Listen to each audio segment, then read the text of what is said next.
in order to have an experience of something in the external world, you need to be able to sense the external world. In Buddhist psychology, there's this interesting thing where, traditionally there are 6 senses.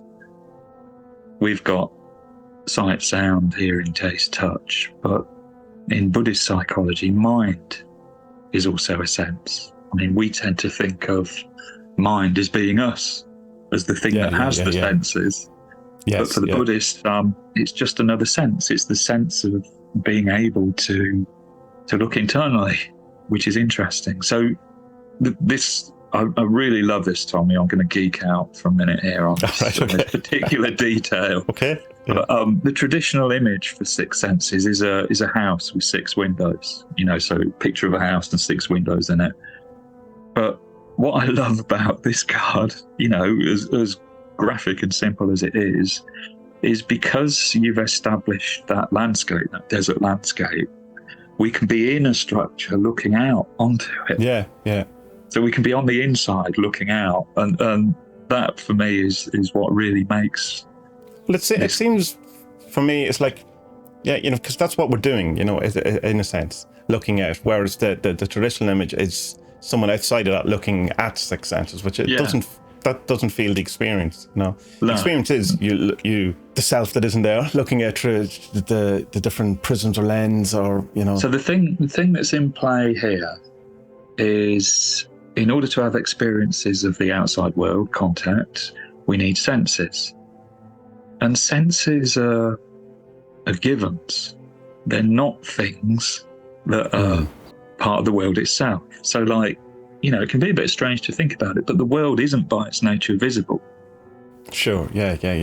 It's only the fact that we have sight that means that we relate to the world through sight. There's nothing in the world that is by nature visible, unless you have eyes. And depending on what eyes you have, you're going to see something different anyway, in the sense of that a bird sees a tree different from we see it, or a bee sees a plant very differently from we see it. So it's not even that you can say, well, our vision is accurate, and it's accurate to some degree, maybe, but it's certainly not.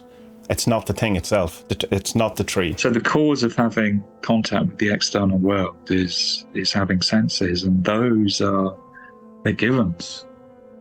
We don't get to choose those. They make the kind of contact that we have with things. That it's a process. So is there an implication there that even at the moment of contact, before we've decided whether it's good, bad, or indifferent, there's already an inaccuracy in what we're experiencing, because our 6 senses aren't a true reflection of what is, like, there's ignorance in this. Well, it's interesting to think about. I wouldn't say that it's not a true reflection. It's the reflection that we have. Right. Yeah. There isn't, as opposed to what reflection? Yeah. What's the other option? What's the other reflection you could have then? Yeah. But, well, I suppose that what I mean by it is that if there is an actual out there, there's some idea that there is a true way of looking at that, or something that if you're looking at through 6 windows, you're still looking at something that's actual, but you can only have a limited or partial view of it, or something. That's, I think, what I'm on. Well, we can't say. I mean, we can theorize that it's limited or partial, but the thing that we probably can say is that it's manufactured. It's a process. Okay. Yeah. There's no alternative to that. We can theorize that there might be one, but the important thing is to recognize that it's being created. It's being created through a process. So we have contact with the external world because we have senses. Like created, this might even be true, but it's one of those things that might be apocryphal, as I say. But it's that when you see a color, what you're actually seeing is every other color other than that color. And that's how your brain translates it. And it's also your eyes see everything upside down and the wrong way around. And again, that's translated into your brain. So most of your vision happens in your brain, rather, it doesn't actually happen in your eye.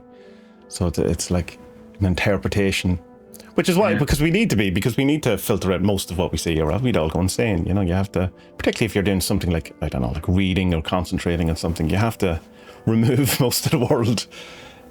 But we're probably doing that, we're definitely doing that more than we're aware that we're doing it.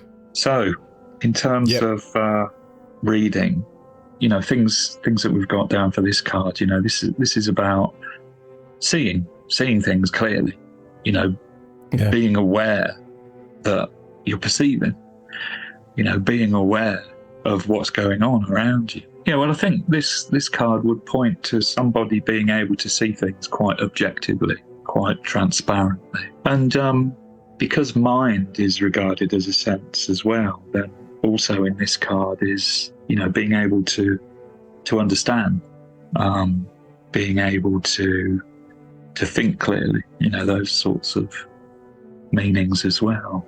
You know, so perspicacity. Right. It's easy for you to say. So, near enemies, what's the reversal? You know, getting it wrong, not seeing clearly, concern with minutiae, ignoring the obvious, that sort of thing. Concerning yourself with the details rather than the overall thing, like the forest for the trees, all that kind of stuff. Yeah. Not seeing the bigger picture, not taking the whole thing in. Yeah. Overthinking. I hate that word.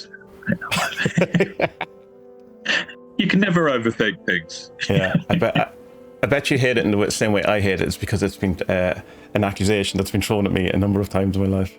Just overthinking. You can't overthink. You're not thinking enough. Yeah. Think all you like. Sometimes we think we've looked at things when really we haven't. But this card is about, you know, actually doing that. Actually looking at it. Taking the effort to observe things closely. So, previous to this, we have name and form.